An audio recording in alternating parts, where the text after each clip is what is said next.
The ironic part is that for years people have been saying Saudi Arabia needs to step up and lead. Why do they want us to fight their wars for them? Why do they want us to solve their problems for them? The countries of the region have enough resources, they should do it on their own. And so we were being criticized for not leading. And then when we lead, we're being criticized for, why did you do this? So it's one of those things where it's damn if you do and damn if you don't. And from my perspective, it's like, tell me which one is going to take place.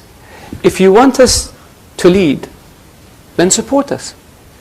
And if you don't want us to lead, show us who's going to lead.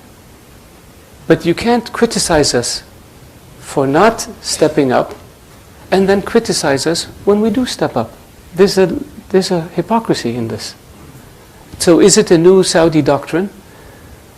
When you have a vacuum, evil forces flow into the vacuum unless you do something about it. And we are determined to protect our citizens and our country and our borders from all evil. And so we had no choice but to intervene in Yemen, as I pointed out. Thank you. I also wanted to ask, Saudi Arabia's international relations and international image are shaped in part by the role of influential religious clerics from your country, some of them appointed by the state, some of them completely independent. How does that affect your job? For instance, we've seen recent comments reported from the Grand Mufti about the leaders of Iran, which have prompted a reaction from the Iranian foreign minister. Should the government be trying to influence what religious clerics say when it comes to foreign policy? Should it leave them to be more independent? How do you see this? It's and again, there's this issue of if people speak, people criticize you for letting them speak. If you muzzle them, you get criticized for taking away their freedom of speech. So which one is it? I think that in Saudi Arabia, our religious scholars are focused on religion. That's what they do. In terms of foreign affairs, we focus on foreign policy and we focus on diplomacy and relations with other nations. I believe that what prompted the reaction from religious scholars with regards to Iran are the statements made by the supreme leader of Iran, Ali Khamenei, when he criticized Saudi Arabia during the Hajj and tries to put blame on us for Iran not participating in this year's Hajj. So when the Iranians then attack us, I think it shouldn't be surprising that Saudis would respond, including religious scholars, that no, the mistake was committed by you. And you bear the responsibility for this mistake. Ewan McCaskill, I'm a reporter in the Guardian newspaper. You said that the Saudi Air Force is professional and they use precise weapons. We've been tracking this from the start, and according to our analysis, and it's fairly conservative, about a third of the targets hit are civilian. The sort of schools, hospitals, marketplaces, economic infrastructure. So I mean, it's hard to sort of square, more than a third civilian targets with sort of being professional and precise. I mean, this looks like a sort of clear breach of international humanitarian law. Thank you. As you know, these are very hot issues in the UK just now. Yes, no, I know. With regards to the issue of schools and hospitals and so forth, I think a lot of it is vastly exaggerated. The Houthi Saleh have turned schools and hospitals and mosques into command and control centers. They have turned them into weapons depots, and in a way that they're no longer civilian targets, they're military targets. They may have been a school a year ago, but they were not a school when they were bombed. When you have a building that used to be a school that has become a weapons depot, it's no longer a school, it's a weapons depot. There is a fault with how information is gathered in Yemen, which is not accurate. People say this was a school. Well, maybe it was a school 2 years ago, but it wasn't a school when it was bombed. And then they say the coalition hit a school. Not true.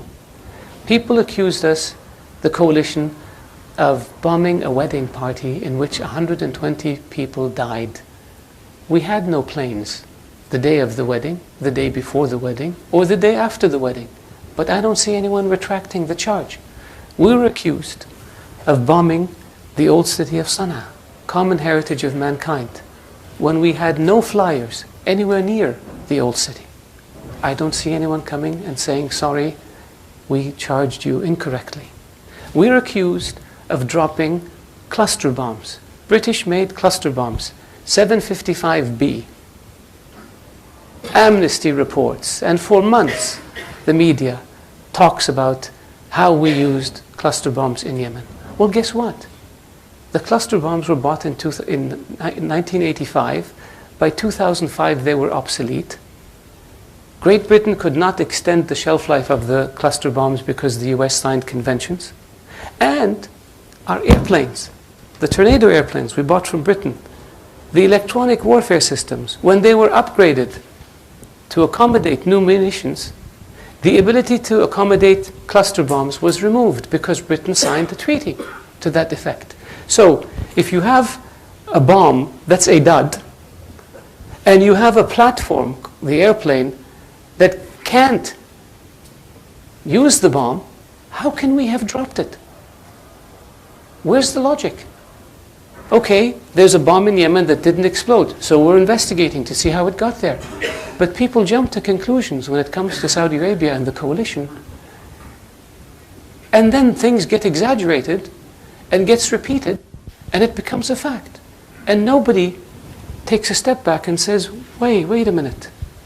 Let's be reasonable. Let's have an informed discussion. What interest do we have in killing children in Yemen? Yemen is our neighbor.